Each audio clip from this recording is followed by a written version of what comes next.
discussed the obvious flip side, real implications of this idea that images can heal or make sick, you'd have some kind of theory of propaganda or social control. And I don't know, the great images of the 20th century have probably been largely damaging. Ideas like the German idea of the master race, or the Soviet ideal of Soviet man, or even the American ideal of the Ward Cleaver nuclear family. But I'm not sure, is that what you mean by... I mean, there are all kinds of ways to talk about the way the image is the image and images are impacting on the mass psyche, like just things which occur off the top of my head. The fact that at a certain level now everyone has seen all these images from the Hubble Space Telescope that show that the universe is very corpuscular, very organic. It's more like what you see in a tide pool or on a dissecting table than what it used to be, which were bright points of light against darkness. So, in a sense, the images of science shift the parameters of the popular imagination. A painter like Alex Gray, do you know his work? Creates a permission to image the human body simultaneously as a biological system, an energy system, a system of Kabbalistic and mathematical energies. Well, science in the 20th century, I mean, and before to some degree, but certainly in the 20th century, has permitted all kinds of imaginary worlds to be entertained in the popular imagination, because most of the explanations of science involve things you can't see, hear, feel, taste, or touch. In other words, electrons, photons, electromagnetic fields, gradients of concentration, a whole conceptual vocabulary, none of which is experiential. And so our minds are permitted, and in fact can't avoid, shifting level and having all kinds of information on one level available on another level, like the popularity of quantum physical metaphors to explain large-scale events in daily life, synchronicity and telepathy and stuff like that. And there are other sources for the image, but every time I go to New York, I was just there before I came here, I go to the Met and to MoMA and see whatever's showing. And modernism, which used to be this like virtual reality that I walked around in all the time, there was nothing but modernism, is now something I visit in a museum. I mean, it's confined inside these buildings to some degree. It's on a pedestal. And I feel it feels good to me that modernism is over. And what it means to me is that the value of the image has, or I don't know, value, maybe medium. The medium in which the image is most at home has changed from material, paint, wood, glass, steel, plastic, acrylic, to light. And it's a huge watershed. I mean, it's maybe the biggest watershed in the entire career of the image, because since Lascaux forward, it's always been about applying pigment to surfaces. It's always been about material, and now suddenly it's about something else. And then, of course, we could talk about things like the artist's relationship to the public through how the new tools that empower the new art to be created also empower it to be communicated in ways that nobody could ever imagine before. Decommodifying it at the same time that it removes the middleman. So you get the collapse of of an academy. Well, the academy collapsed 100 years ago, but you get the collapse of any kind of official cultural canon at all. What you have then is like a Darwinian environment of competing styles and images, which it seems to me that's what art has been more and more. You know, there hasn't been a coherent school of any philosophical depth in art since the 70s, 60s. Is that the kind of thing you were thinking about? What are some of the new tools, do you think, other than applying pigment to page or canvas? Well, all software, Photoshop, obviously, but then modeling. I mean, the thing proceeds in stages. There's first the manipulation of the painterly image, essentially an electronic canvas that allows you to do all kinds of things with great facility. Then the next level is modeling, to three-dimensionally build objects that can be viewed from any point of view. And then the animation and texture mapping of these things, the placing them into environments, the setting up of tracking paths and all this, which sounds very technical, but the rate of collapse of this toward sheer intuition, so that essentially the tools that allow you to model and animate become almost lead pencil simple, is happening. And, you know, everything electronic is trying to add dimensionality to itself. So the computer that was text-based tends to want to speak. The image that was two-dimensional wants to be three-dimensional. The three-dimensional image wants to move. And, you know, part of acquiring the full initiation of the culture at this point is learning how to do these things, because what it means is you then have tools to communicate your most important thoughts, the ideas that you're willing to take time enough to model and create, are conveyed with real force and power. And right now, of course, it's very clunky, but I think what it means is that the very enterprise of communication among human beings is transforming in some way. And we've been at this for a while. The first telegraph lines were strung around 1819. The telephone became a common object of the upper class around 1900. But the rate of acceleration and the dimensionality and definition and fidelity of these processes all has increased exponentially. So really the task of communication, instead of saying, well, you learn to speak, you acquire 90% of your language skills by age 5, we're just going to have to say you acquire 90% of your language skills by age 30. And by then, you know, you can model, animate, code, all this sort of thing. I mean, human-machine interfacing as a prerequisite to the creation of art has been going on for a long time. It's just going to affect more and more people. Like, you know, how the creation of a movie is such a massive thing in terms of manpower, capital, and technology before you ever get to the story, the actors, and the art of it. But that is essentially everybody is going to become their own director.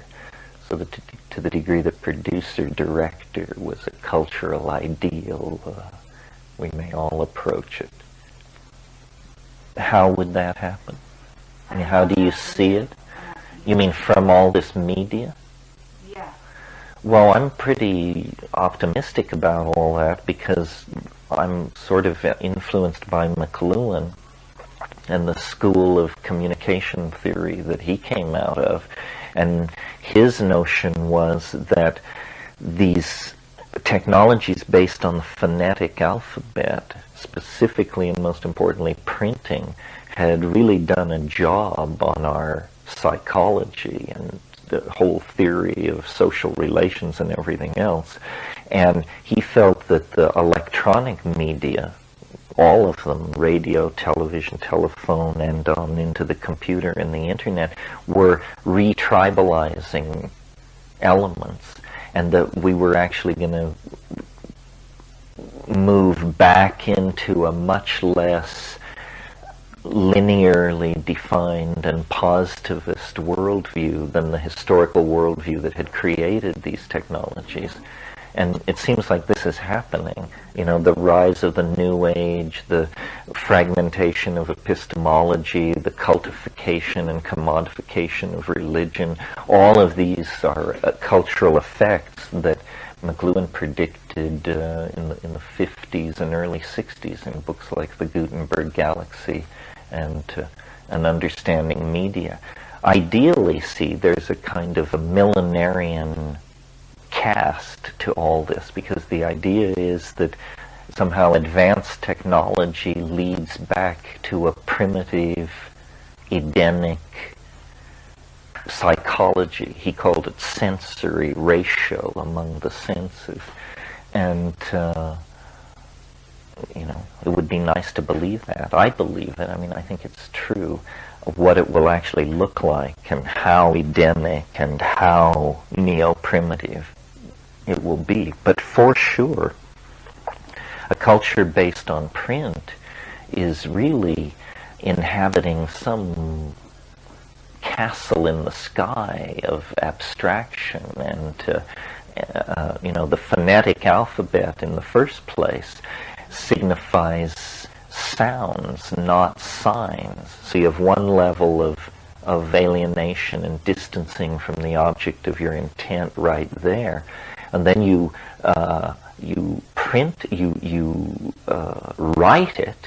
So now you have a sign for a sound, and then you print it so that it becomes uniform. And this was the point that McLuhan made that a lot of people couldn't immediately grok, was that there was a profound difference between manuscript culture and printed culture, because the uniformity of print permitted ways of thinking that manuscript made impossible. Ideas like the democratic citizen, the interchangeability of parts in an industrial production line, these are all ideas that you couldn't even conceive of without the example of print as a historical precedence.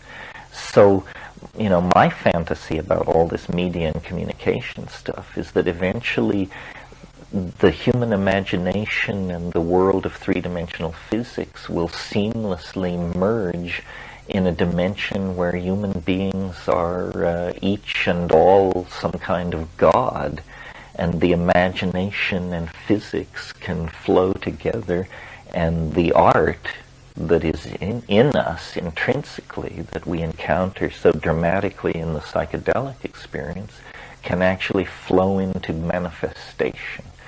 And I don't know whether, you know, this happens in circuitry or 3D, or, I mean, there are many, many dimensions opening ahead of us where our humanness can exfoliate in ways that it can't do in 3D. But this, you know, I wrote a book called The Archaic Revival, which was all about this letdown from the abstraction of print-created history into this post-historical, neo-archaic, electronically based, more magical, more shamanic, more gestalt kind of historical mode. Would I be interested? Would I buy? Well, if you like William Gibson, you should give Greg Egan a try. Neuromancer came out in 1984. How long ago is that? 14 years. Hard to believe. It's a work of ancient history, Neuromancer. A thing of another stratum in the archaeology of the 20th century. Greg Egan, thinking along the same lines, imagines downloads where it's not that you put on goggles and gloves, but that you actually become code, and pushes the reductionist notion of biology that we are code anyway to its logical conclusion, and says code is code whether it knows it's code or not. And it may turn out to be true that somehow consciousness can be digitized and exist in some kind of electronic simulacrum of itself. One of the first consequences of that, which is quite interesting, is a funny thing happens to time. Because as we sit here talking, we're running at about 100 hertz. If you could be downloaded into circuitry on a fast machine, say under a 400 megahertz machine, 10 minutes is long enough to live your life over several times in all its rich detail, right down to the last Cheerio eaten and the last nose blown. So a weird kind of like synthetic eternity springs into view. You can imagine a world where people, as they approach death, would decide whether, will it be the big D, death, or the little d, digital. And you could buy certain amounts of time in digital existence at the brink of biological death, enough to have your life 10 times over, 1,000 times over, 100,000 times over. And this seems absurd, or maybe it seems absurd. It's closer, I think, than most people realize. I mean, there are questions. It's either closer than most people realize, or it's not possible at all. It has to do with really fundamental questions, like what is the self? What is consciousness? Can we reduce it? Can we play it like an LP record? Can we reduce it to a string of numbers? To what degree is it true that as biological beings, what we are essentially three-dimensional computers? The DNA codes into RNA, which is read through a ribosome. That's like a head reader. It executes a program which makes proteins, and these proteins fold into three-dimensional shapes, and then lo and behold, all these three-dimensional shapes fit together in such a way that you emerge out of the atomic murk of this process. Well, it's our faith that somewhere in there the hand of God has to be extended to make it all go. But there are hardcore materialists who say, that's just romantic nonsense, the sort of romantic nonsense they've been chasing down for centuries and nailing to the barn door, and that a day will come when software will be sentient as you and I are sentient, and where machines of all sorts will routinely pass Turing tests, and other things, lie in the same time frame as that kind of stuff. In Egan's fiction, he's talking 25 to 30 years in the future for downloads of human consciousness into circuitry. He's also talking about artificial life, artificial intelligence, sentient software, software which knows it's software, but which also has some deeper grasp of its existential dilemma somehow. And this whole question, what's happened is we come into the 20th century, or much of the discussion of the 20th century in the sciences was around the working out the implications of the universe viewed as something made out of space, time, matter, energy, magnetic fields, so forth and so on. And the equations for this and the relativistic transforms and all this were worked out. Well, meanwhile, people like Norbert Wiener and what's his name? I can't remember. well, it will come to me, but Norbert Wiener, the author of Cybernetics primarily, began around 1948 to advance the idea that information was an important concept, and that in fact information could be opposed to the idea of entropy. Entropy was a well-established notion in physics, and was very friendly to schizophrenic existential novel writing of the sort that you get in Gravity's Rainbow. Over the whole last half of Gravity's Rainbow, it's the idea of entropy that basically drives Roger Slothrop around the bend. So thermodynamic entropy, a concept out of physics that basically says everything falls apart. Ultimately, everything, all order gives way to disorder. All unity gives way to disunity. The end state of the universe will be a dark, cold, homogeneous, low energy nothing. But Norbert Wiener and these other people began to talk about information as some kind of countervailing force, and that systems, to be systems, to come into existence and maintain their systemic integrity, had to express themselves through information. And this intuition, was spectacularly confirmed in 1950 when DNA was characterized and they began to understand how it works. And, that these codons are coding for these amino acids, that it's an information conservation and transfer system. And this trend, the informational transformation of the world, has now reached a place where there's been some kind of philosophical ebb of the tide. Information is now primary. Those other concepts, space, time, matter, energy, those are mathematical constructs and metaphors that are themselves states of information. So it's like we've overcome naive realism, which was this space-time matter-energy thing, the belief, that chemistry and physics, and that you could hypothesize an uninvolved observer and actually model based on that assumption and get some worthwhile thing back.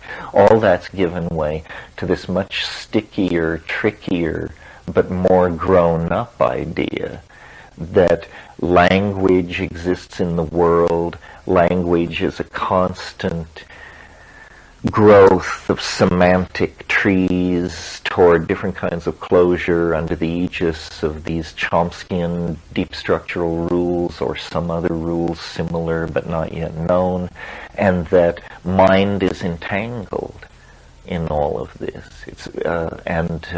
That nothing is what it appears to be, and that beneath everything lies this flickering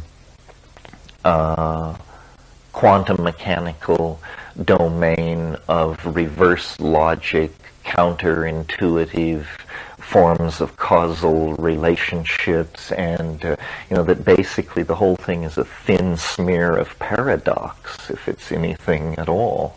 So the evolution of technology based on these insights and perceptions reinforces this idea. The theme being here, the rise of the power of the concept of information as a primary datum of being, as the primary datum of being. Well, so then everything turns into digitizable bits, numerically definable flows of data at every level, in biology, in your own body, in computer software generated by human minds that is in the extended culture at large. The whole thing begins to look like a kind of Gnostic descent into matter, of an organizing principle that drives it or lifts it toward higher states of organization. And of course, we're part of this. I mean, we're the most spectacular part of this, human beings, human culture, and we're at a spectacular juncture with this, because these machines we're building with 400 megahertz processors and that talk to each other endlessly over the internet, they are literally making time.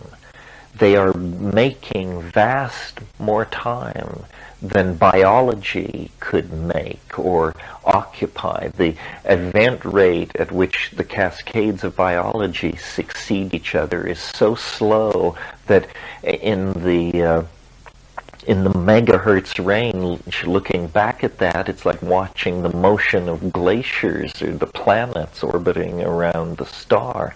So these machines have carved open a new dimension of time, the micro-physical dimension, not travel into the future, but a weird kind of explosive expansion of the now through the conjuring rod of electronic circuitry.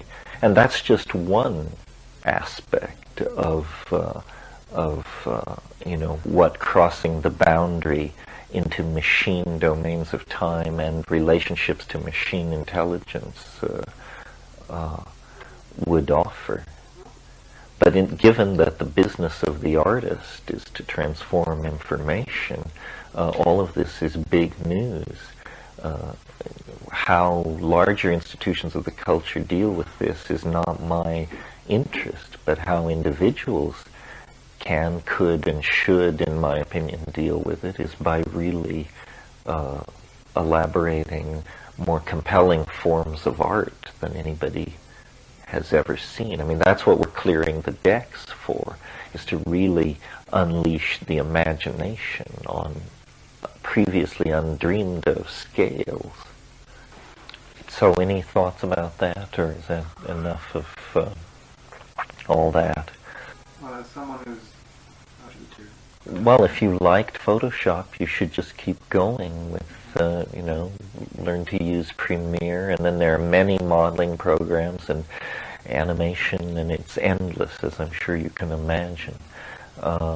But, just mastery of tools. I mean, we all have this idea that we shouldn't learn anything after the age of 30 or something like that. I don't think you can live like that anymore.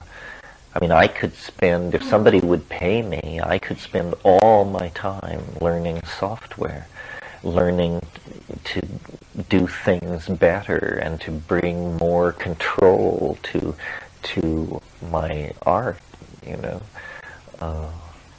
the software is endlessly evolving too. I mean, everything seems to be evolving together. I think you can never, the future is always more complicated than any ideological agenda imagines it. So, right at this moment, even as we're reaching toward virtual reality and immortality and whatnot, there are people scarifying themselves in the rainforest tonight and beating the log drums, and nothing has changed. So yeah, it's really about stretching out over a broader and broader spectrum. I have no problem with the people scarifying themselves in the rainforest. I'm all for that. What I don't like is the bulge in the middle of the snake, where millions and millions of people are narcoticizing themselves on mall culture and television. I mean, I'm not going to launch a moral crusade to take away people's daytime TV watching, but I certainly think, that the basic thing is to build the tools, and then the smart people will use those tools to push the edge of novelty forward. And who are the smart people? Okay, so it is the edge.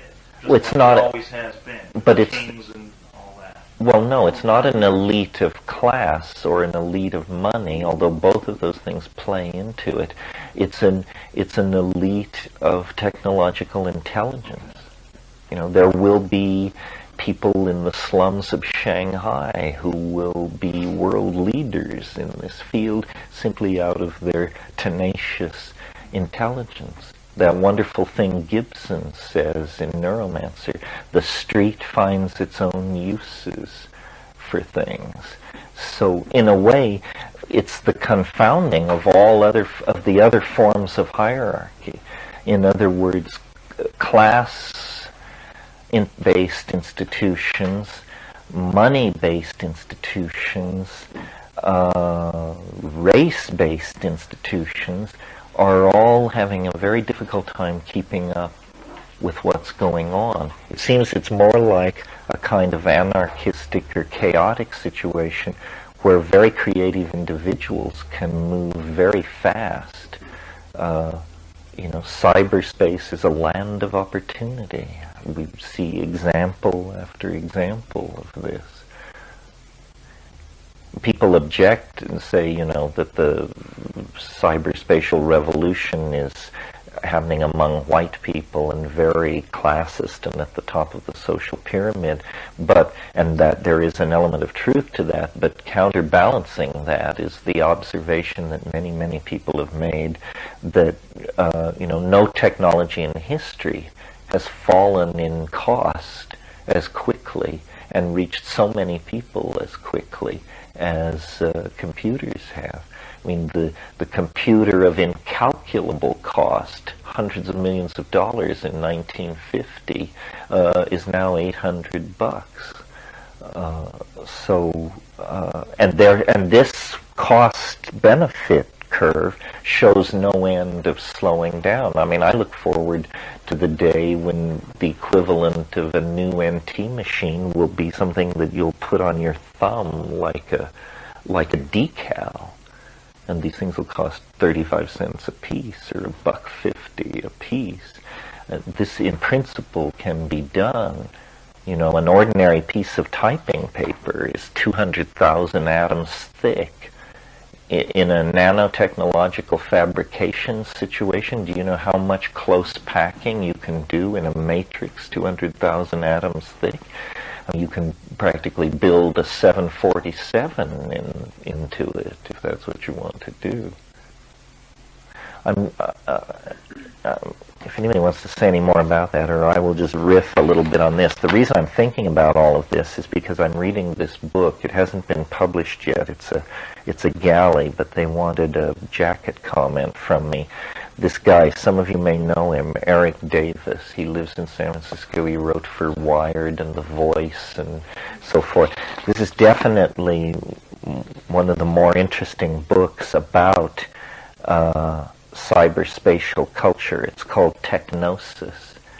And his take, or the overarching theme of that orders this book, is the relationship of spiritual and magical and shamanic thinking to communication technologies in all times and places, and how it's always been about communication. I mean, shamans communicate with the ancestors. They travel in what are essentially virtual realities, invisible realms, unperceived by ordinary senses, but somehow accessed through certain codes and technical procedures. And Merciliad's book on shamanism, the subtitle is The Archaic Techniques of Ecstasy.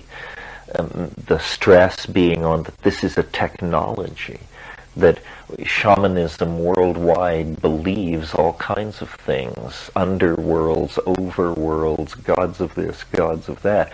It isn't united as a phenomenon by ideology. It's united by its technologies, which are trance, alteration of consciousness, and then it's united through its motifs, magical flight, dismemberment, obtaining of the gift, difficult to obtain, overcoming magical beasts, riddlery, poetics, all of these things. It's all about communication and language. And, indeed, the entire Western tradition is informed by this idea of the incarnation of the Word. In the Gospel of John, it says, in principio et verbum incognito, et verbo caro factum est. In the beginning was the Word, and the Word was with God, and the Word was God, and then it became flesh. And this is a weird idea. I mean, this is not clear like Buddhist metaphysics or something like that. This idea of the ensoulment or of the embodiment of the Word. What does it mean? Is mankind the Word? Is Christ the Word? Probably the answer to that question is both and. But the incarnate logos, the world as information, it's very mantric. It may even be linked, over time to Hindu ideas of the power of mantra.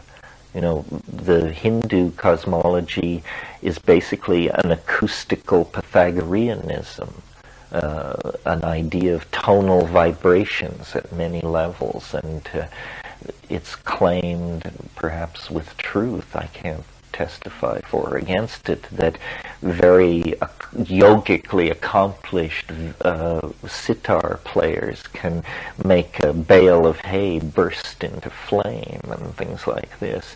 The power of shabda, sound, as the manifestation of information at various levels. And in Hinduism, there isn't this sharp break between matter and vibration, between manifestation and underlying dynamic that you get in the West. In classical Vedic metaphysics, you have these things called tattvas, which are levels, is the best way to think of them. There are 36 of these tattvic levels, and they stretch from the most rarefied to the most gross, as they say.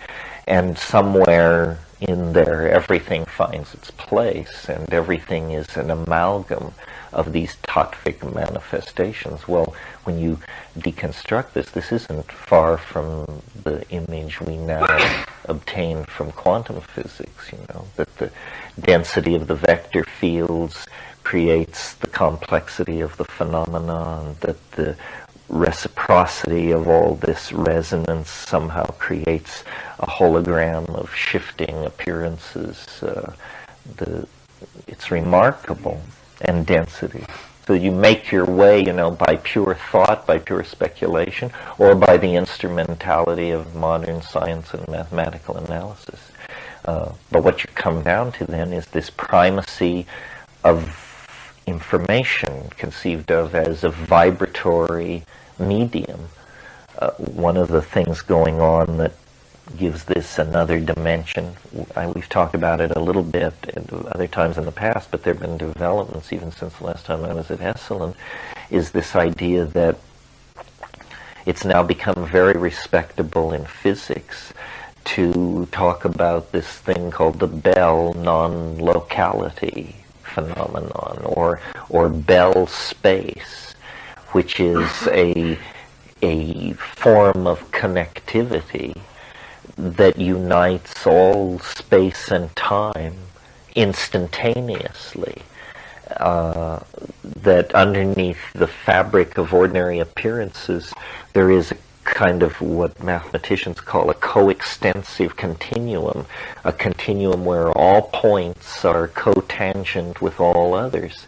Well, if you grant for a moment, or suppose for a moment, that biology can somehow pick up on this information, resonate with it, well, then you realize that, your own humble being is like an antenna plugged into the largest data bank there is, the total data bank of the existing universe. Isn't that what we call You mean to experience it all at once? Yeah, it's impossible to conceive of experiencing it all at once. It would be some form of super integrative intelligence. Enlightenment sounds good enough for it.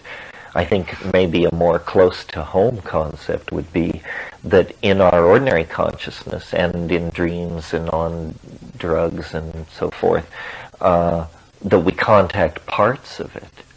That this funny thing which we call the human imagination is actually like a child playing with an FM radio dial of the universal crystal radio of the Akashic imagination.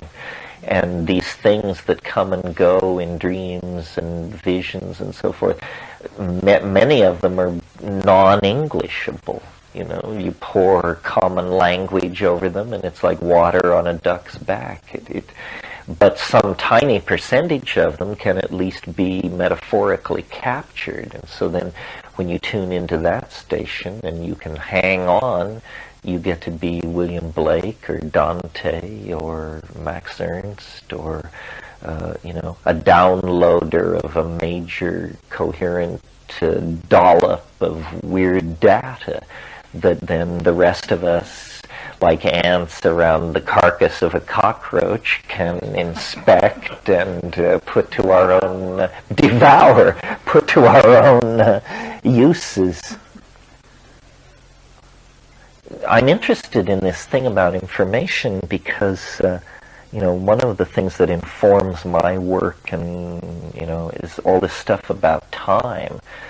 But I've always had the sense that probably I was very naive about time myself, even as I formulated these historical collapse and expansion theories.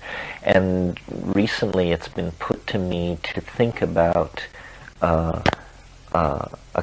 imagine a cubic meter of space that is absolutely empty.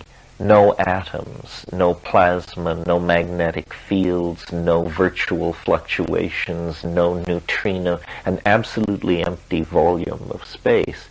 Well, then imagine 10 minutes passing in that space.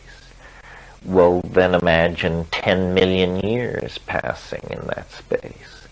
Well, then what's the difference?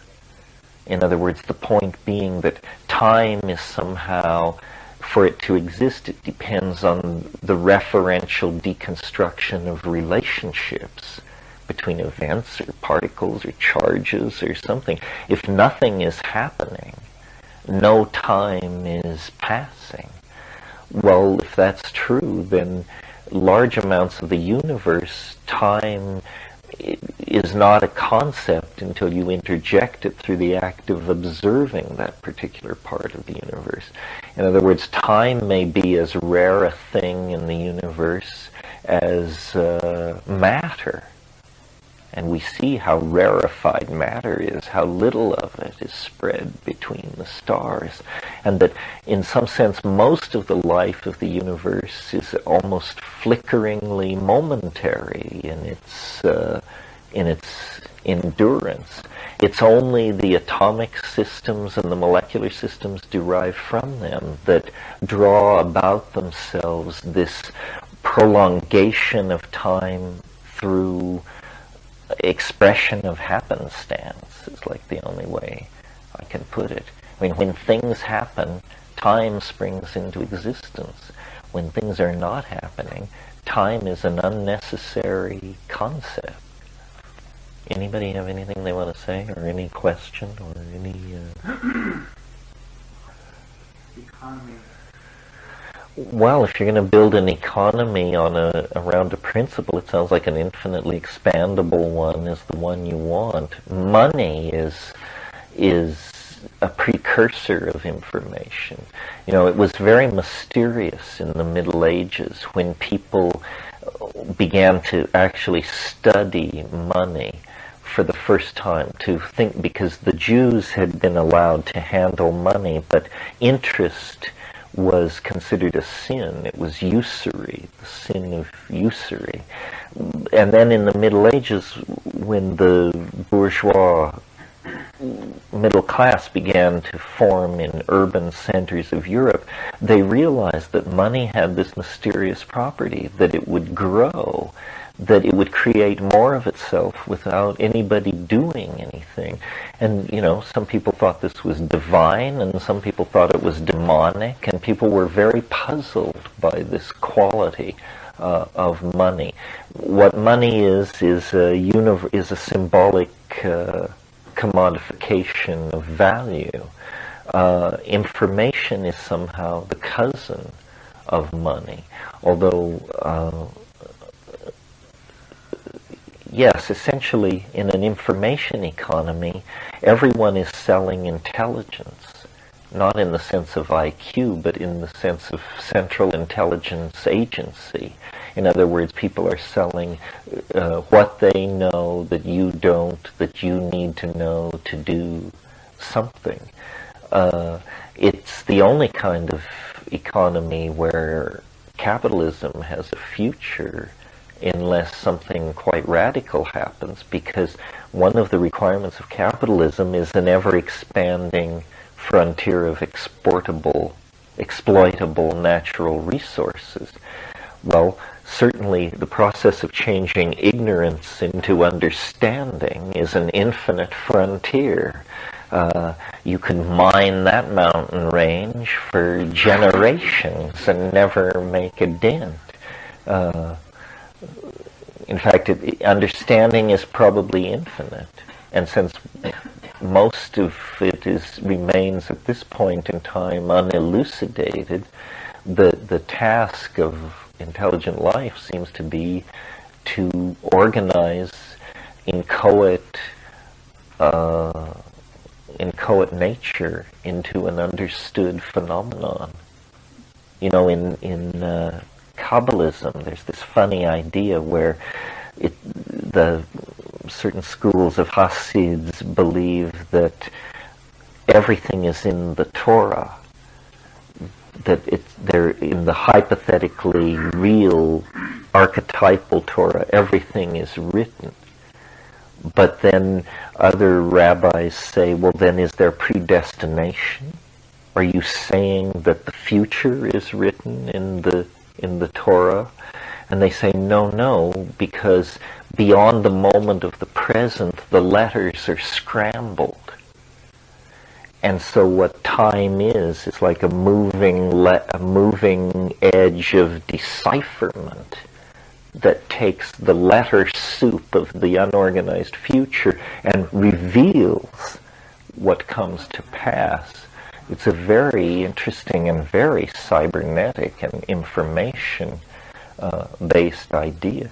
One of the points that Eric Davis makes in his book is it's astonishing how the ideas of late Hellenistic syncretism, the ideas flourishing in Jerusalem, Athens, Rome, and Alexandria from the 2nd to the 4th century AD, map over our own dilemmas and the incipient issues of the information age. One of the strongest philosophical impulses of late Roman paganism was a really profound rejection of the world. The world was seen as polluting, corrupt, demonic.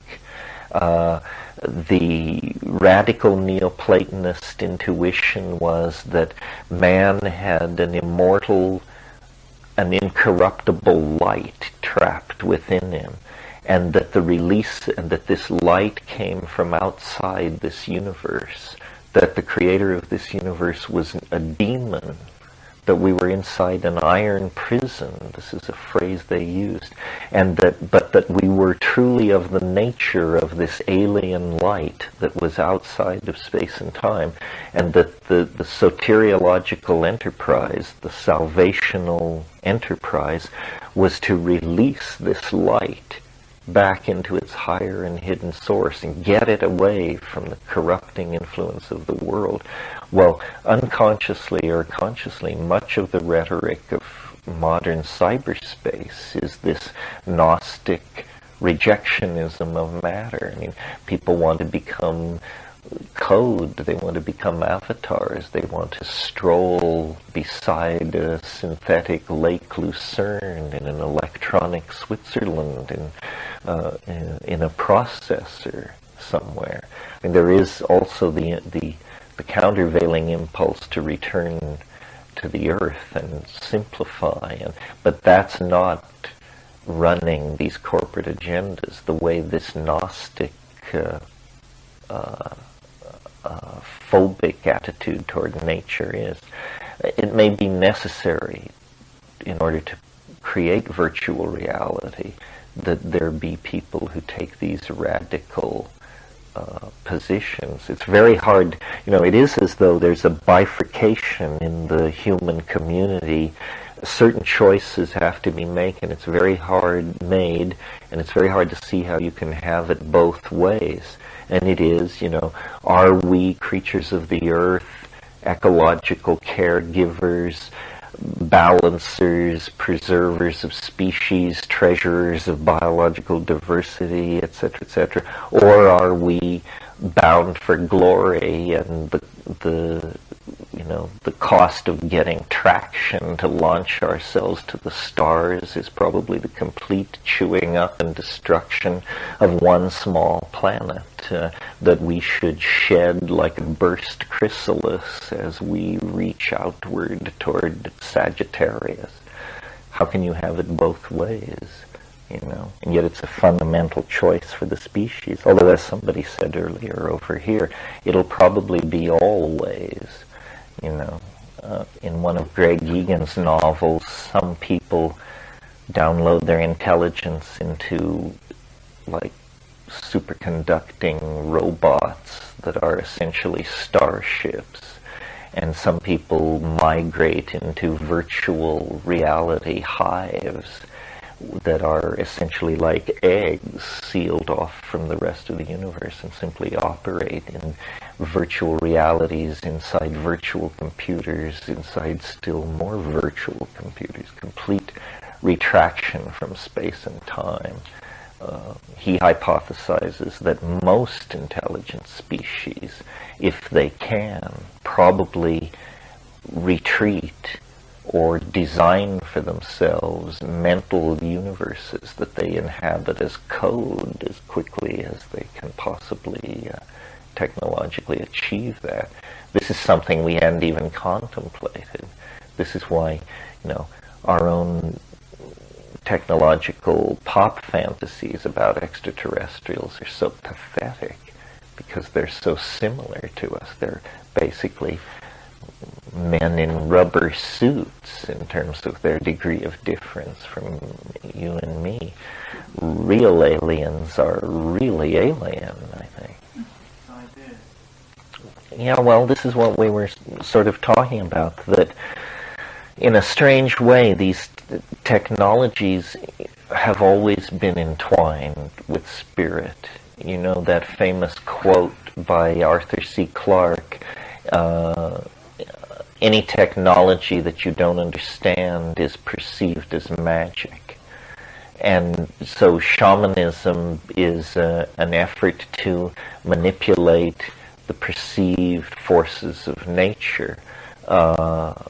Gnosticism was a fantasy or a myth about the nature of the human soul in relationship to the world that maps easily over our contemporary ability to do virtual realities.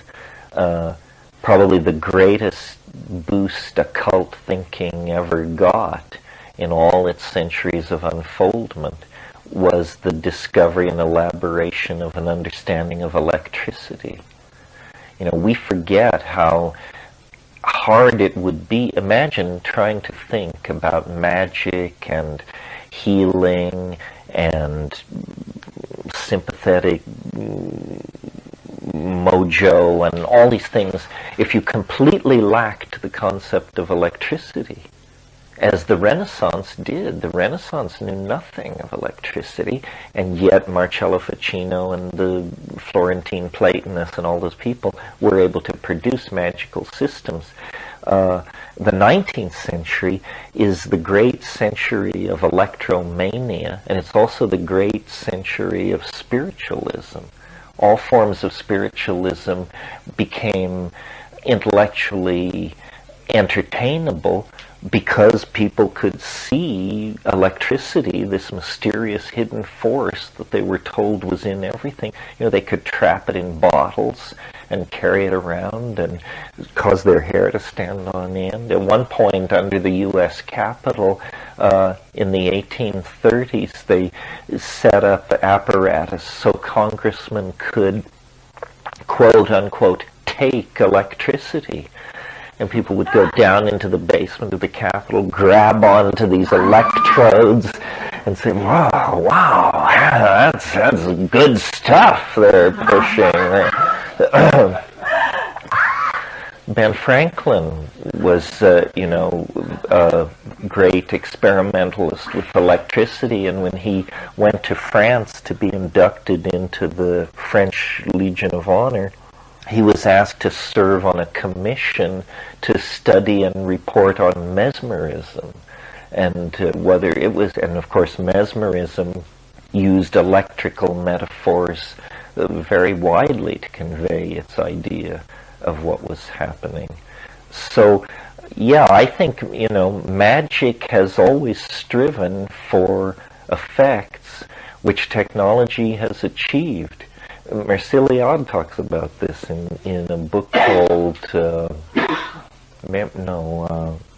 Memories, Dreams, Reflections, a book of essays about how the alchemical dreams of the 16th century, which were a universal medicine, prolongation of life, hermetic statues that would speak and give all knowledge, communication at a distance, all of these things have been achieved in the 20th century through the application of a reductionist science. So it's almost as though the dreams of the occult are achievable, but only at the cost of abandoning the naive epistemology that lies behind it.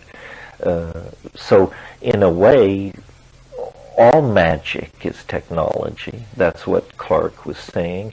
And on another level, all technology is magic.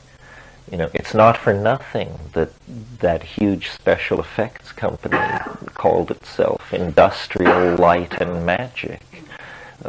It's an understanding that the mundane, the industrial, the capital-based can still be combined with the magical. No, I don't know, spirit. My hope is that what these communication technologies will make more accessible to us and more corporeal, paradoxically, is our own imaginations. That we need to show each other the inside of our own heads and build art. I mean, my conviction of this comes from the fact that I know a lot about art. Probably you do too. I spend time with it, go to museums, think about it, so forth and so on. And I've taken lots of psychedelics. And there's more art in my head, Joe Ordinary, than there is in half the museums on this planet. Well, how then, it's what's maddening is how narrow the reduction valve is. We've been making art for 5,000 years, and what have we got? We've got a few museums full of some nice stuff. But what have we got in our heads? 50,000 times more good stuff, but very hard to get out. And really hard to get out when you're carving it in diorite and granite and,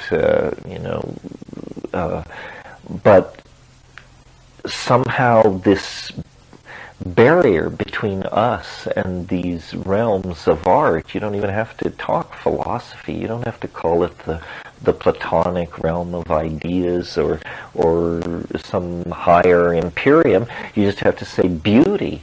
There's a great deal of beauty on the other side of this tiny keyhole that we're looking through. And if technology gives us a way to open the door and all waltz through dancing, it seems to me that would be a spiritual renaissance. That what happens at a spiritual renaissance is, by some means, the collective soul becomes collectively known. Like in the Italian Renaissance, the invention of oil painting allowed great geniuses to portray the major themes moving in the archetypal unconscious of their patrons and the populations who viewed their paintings and themselves. And it's a shared epiphany. It's a spiritual quest. It's a group transformation, but it's driven by and led by the revelation of art. I hope I live to see the day. I mean, I don't care. I don't know about downloading consciousness into a machine. What I would be able to die happy with is a technology that could capture just a snapshot or a film clip of one's thoughts. So, you would rig up on DMT or psilocybin or something, and when you really got into the good stuff, you'd hit the record button and have it, and then you could come back down with it and model it and adumbrate it and move it around, edit it, explore, unpack certain parts of it. My God, the power of art that could be created that way. And again, it's ordinary people, I'm convinced. It's not, what genius is the ability to bring it back, not the ability to encounter it. Every single one of us can encounter it. And that's very telling. And almost an argument for our divinity, because here we are at the end of some long Darwinian evolution tree of winnowing so that all we have are what we need, and yet apparently one of the things we need is an ocean of alien beauty just right behind your eyebrows. It seems to me if that's something we must have in our toolkit, then someone with greater intelligence than us must know a lot more than we do about the journey we're making. Anyway, lots of raving on that course. Well, maybe the experience of the Getty is the equivalent of collage. In other words, it's an assemblage of already existing pieces, and what's here is some kind of dynamic of infinite depth. The more you understand, the more you feel. The more you understand, the more you feel. And it's higher definition reality. I mean, the experience of walking around an art museum, you do suspend large amounts of your ordinary being to do it. You become a person walking around in an art museum, which is a generic activity toward which your education and your expectations and everything have pushed you. But life is fractally much more difficult to parse. It's not art. That's it. Life is not art. So consequently, the ambiguity has more teeth, I think. Well, but also put through associational filters and contextualized. It helps to be intelligent.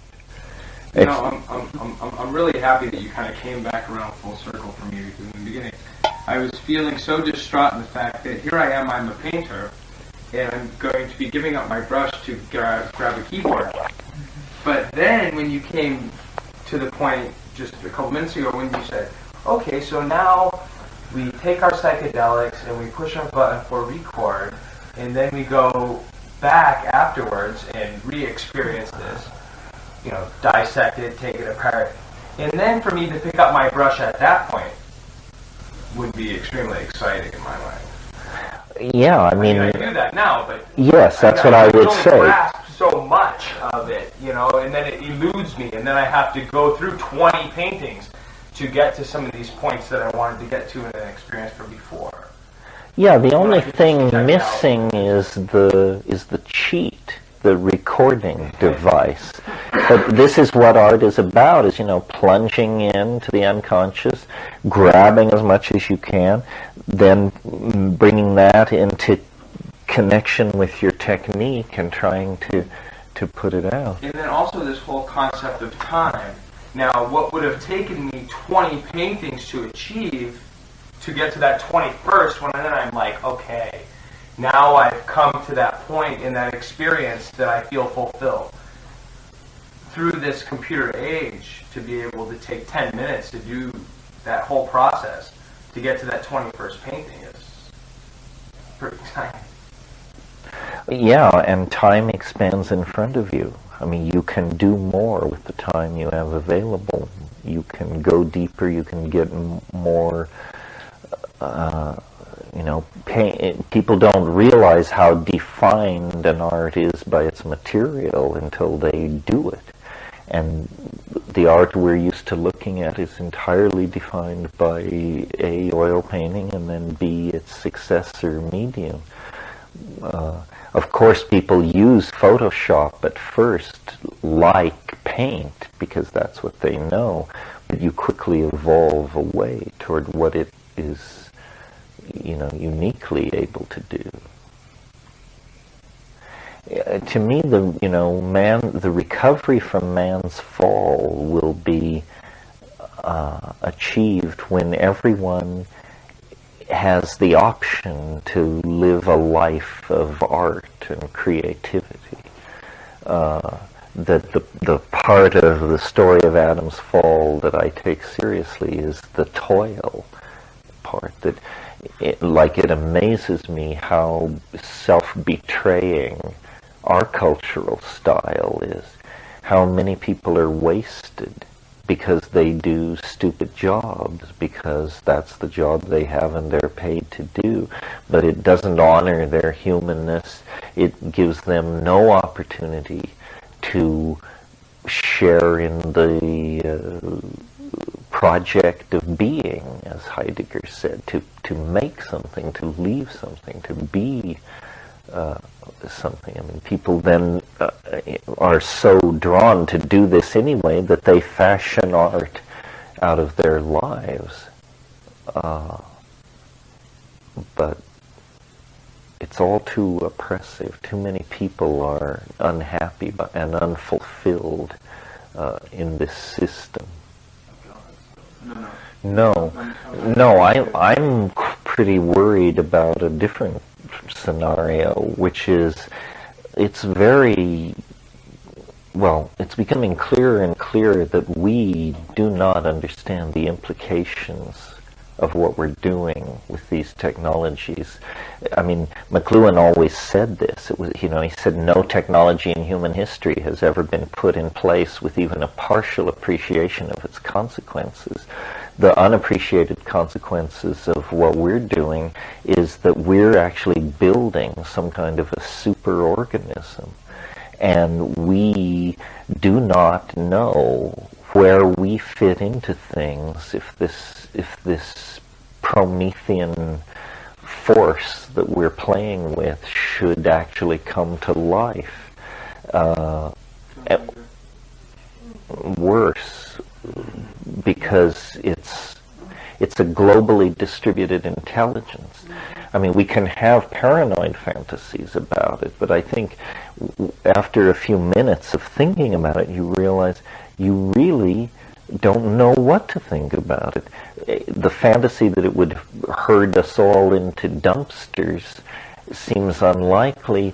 It's actually like an impossible intellectual problem, because the question you're asking yourself is, what would a superintelligence be like?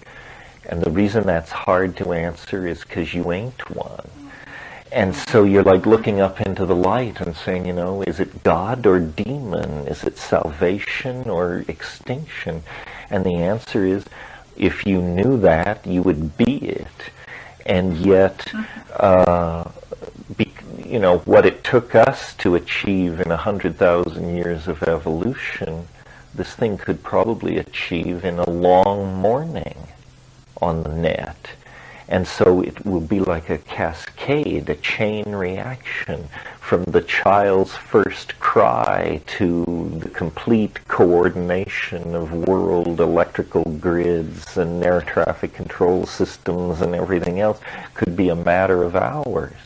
Hans Moravec, the guy who runs the Carnegie Mellon Institute for Machine Intelligence, says we may not know what hit us, that, you know, we're essentially incubating an alien intelligence on the internet, that and the things we want from the net bring this thing ever closer. Like one of the things we're building into the net is the ability to pull as much processor power to any given problem as that problem requires.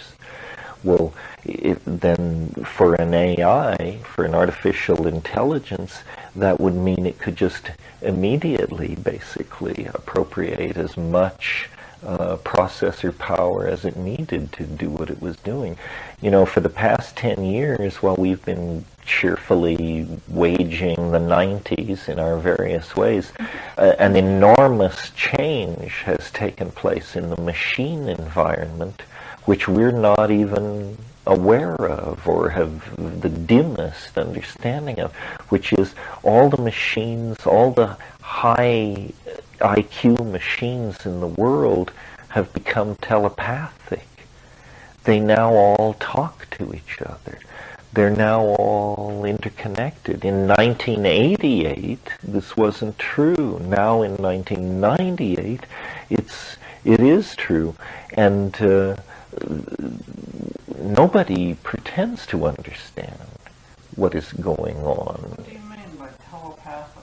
The machines are telepathic? They communicate with each other over the internet. Oh. What used to be a paperweight sitting on your desk is now a node in a global machine intelligence that never sleeps, that is constantly taking in and processing data, self-regulating itself, controlling power grids, inventory control, programs deciding how much petroleum should be extracted in Abu Dhabi, at what speed the tankers should move in order to keep the price of the French franc within a certain range, in order to keep the fabrication of steel and aluminum within certain parameters, in order to keep the yen steady, and this vast system of homeostatic controls that regulates industry, finance, research funding, even how many students are entering universities in certain engineering specialties. And this is all done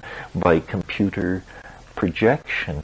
And we love it, because what we see is greater efficiency, money going further, projects being completed sooner.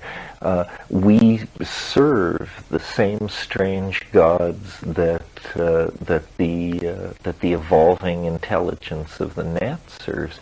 And you know, there may not be an aha moment where, you know, the New York Times prints a headline, "Artificial intelligence takes over planet, human race now obsolete."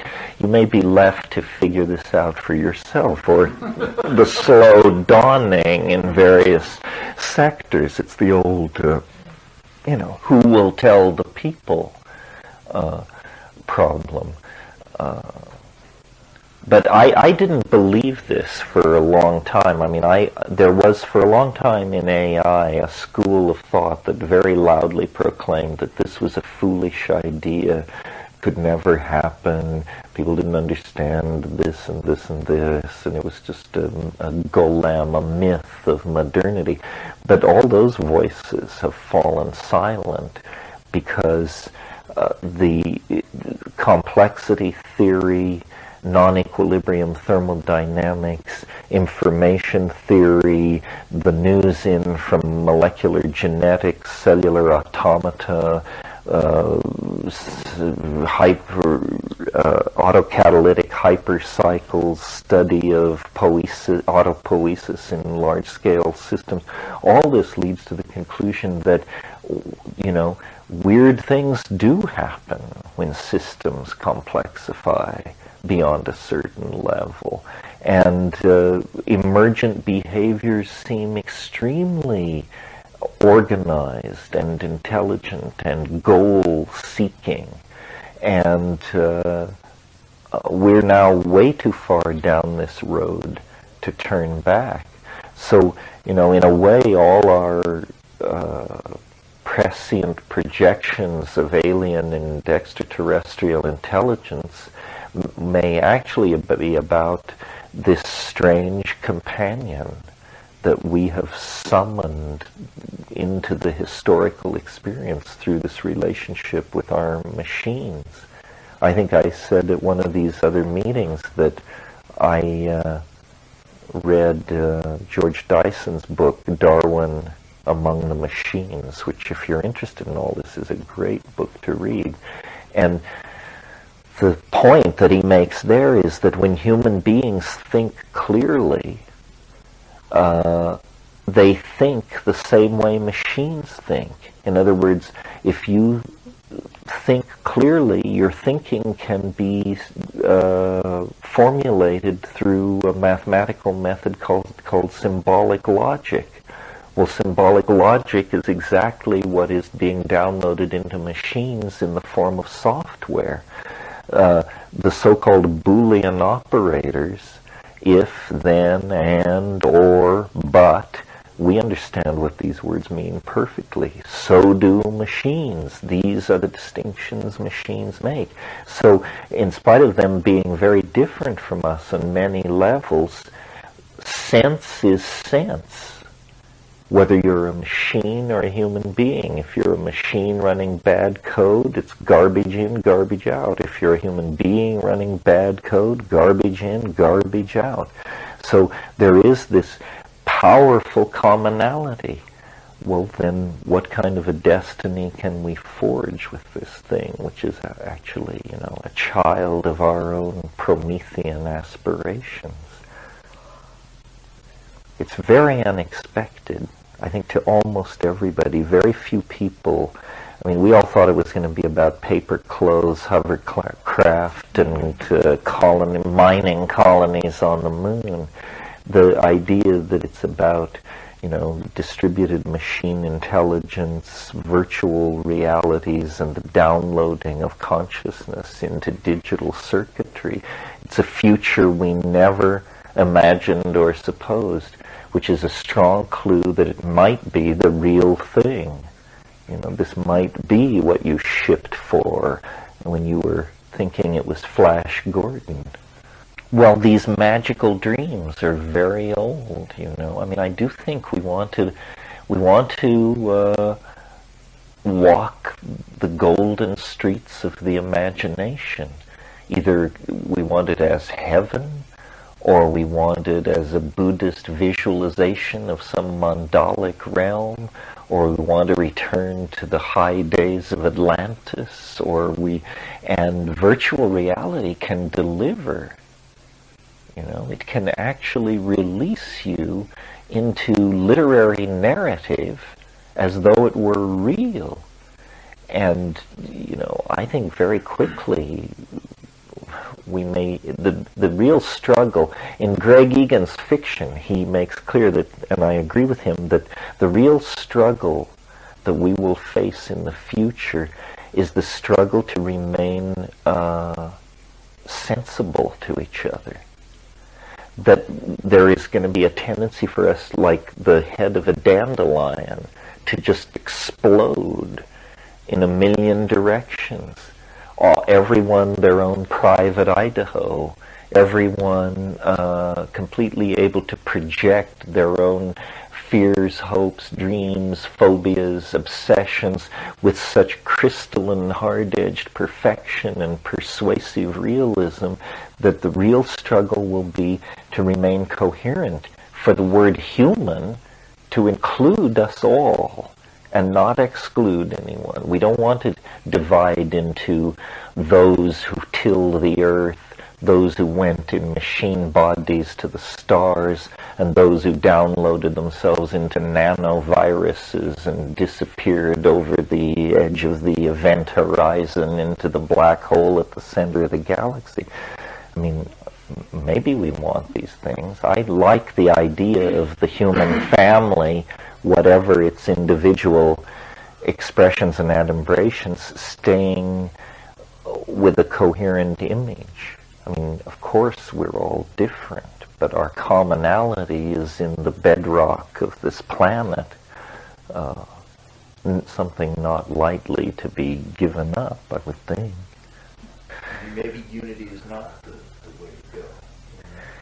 Well, this I don't have an answer here. This was the issue that hovered over Diaspora, Greg Egan's novel that's set the most far in the future, because at least 3 forms of human beings had come into existence so diametrically different from each other that they operated basically in complete isolation from each other. I mean, some people became cyborgs, human-machine unions that were essentially immortal and that could cruise the stars and have, cosmic adventures. And then, but what most people did was they became entirely digital. They had no interface to hardware. They simply became streams of electrons living out endlessly adumbrated fantasies in the synthetic realities. And then there was the predictable third group, the earth-centered purists, who tilled the soil and had dirt under their fingernails and actually had sex to procreate rather than dial up things out of vats and stuff like that. And I'm sure, but yeah, I mean, people will choose whatever they want, and of course, people will migrate between one group and another. The one thing that all this makes me feel good about is I think it's an expansion of choice, and then, presuming there's some kind of overarching dynamic, whether Darwinian or something else, it will all titrate out in whatever direction it wants to go.